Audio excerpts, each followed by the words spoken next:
In this next lesson, we're going to start to get into some creative lighting. Over the years, I've developed different ways to try to make things stand out with light, just to do things a little bit different to give an extra edge to the photography. When digital photography first came out, commercial photographers had a limited type of camera to use. We had the very first scanning back cameras, and we had the first 3-shot cameras, and that's what I used, was a 3-shot camera. Basically, this was a digital back that went on a medium format camera with a red, green, and blue filter wheel in front of the lens. And everything was tethered to the computer.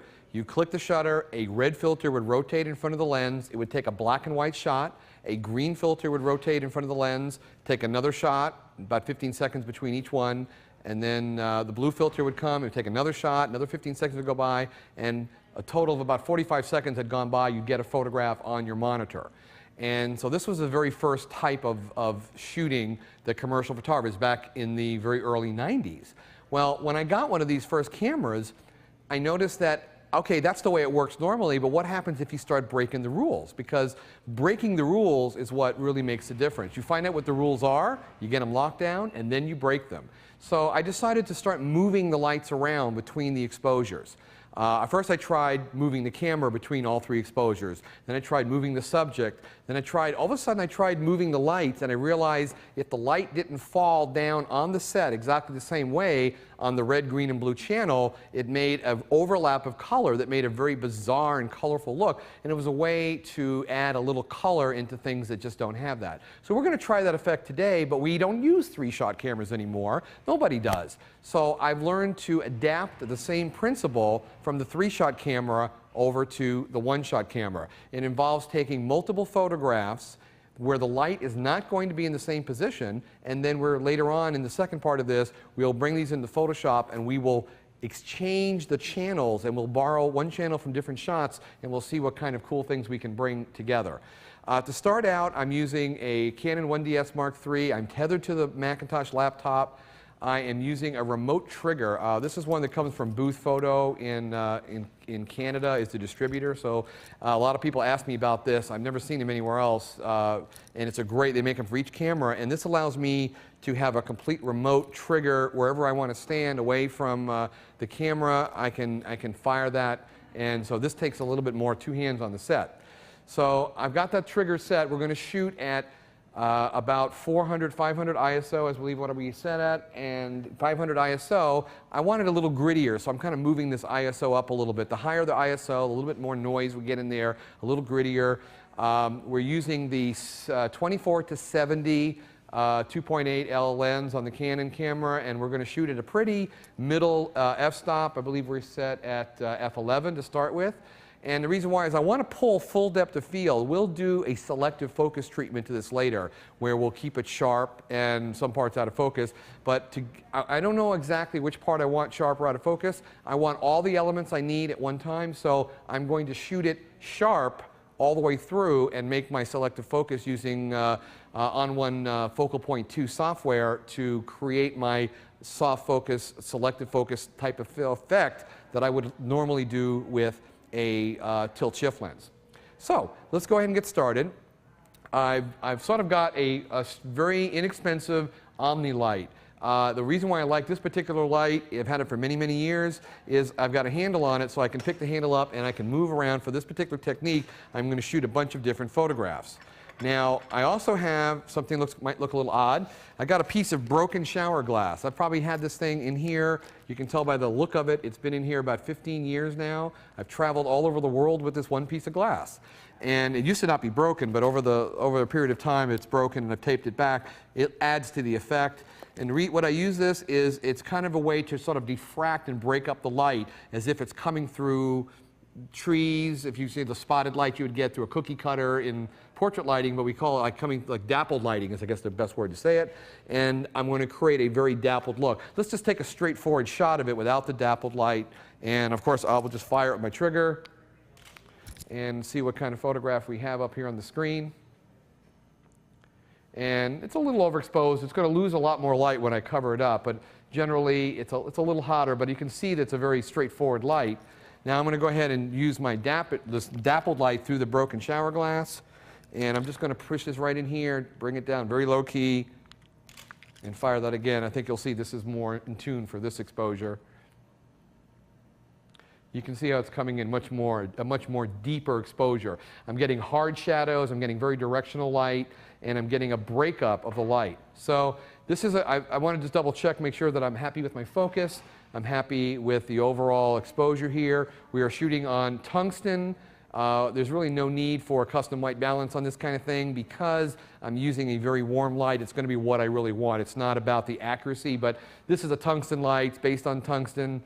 Technically I should shoot one target, so let's just to make me happy later, we want to know what neutral is, we should shoot one shot with a target in there. So let me just pull that out. We'll just use the gray part. We're using kind of different targets with the different shots I've been doing in lessons. This one we'll just use the regular gray target. This is the perfect gray for digital camera white balance. It's the gray that's used with all the high-end digital backs. For leaf back, I've been using that for years, this particular gray. And I want to go ahead and apply the glass because that's part of it. Make sure the light, it might warm it up a little bit. And this I have just in case I need it, I've got one to keep for a gray balance. You can see it's very neutral.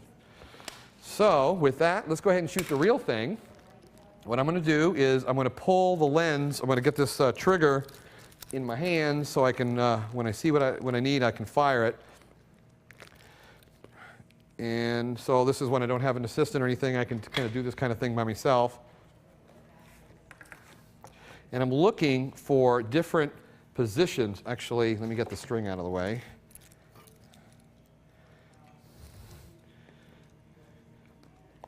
What I'm looking for are different positions of the light. As I shoot some, I'll show you what I think are good ones. And from this point on, I don't want to move the set. So I've got to be very careful not to bump anything. So, because we're going to register all these images together. So I'm going to come down really low with the light and see what we kind of get here. See if we're getting the ballpark for what I'm looking for. And that's exactly kind of, now what I'm going to do now is I'm going to start doing some different lights. I'm going to put the lights in different positions very sporadically. And you can see how different this is going to be. Totally different look. And I'm only going to end up using one of these for the actual shot of the globe. Might be something that might be more like this, get more light on it. But I need to get 5 or 6 different ones of different types of these shots, where the light, I can even come in here and do something a little lower and sporadic. I'll start doing some different ones. As long as the light is not the same in each shot, we'll find what we're looking for.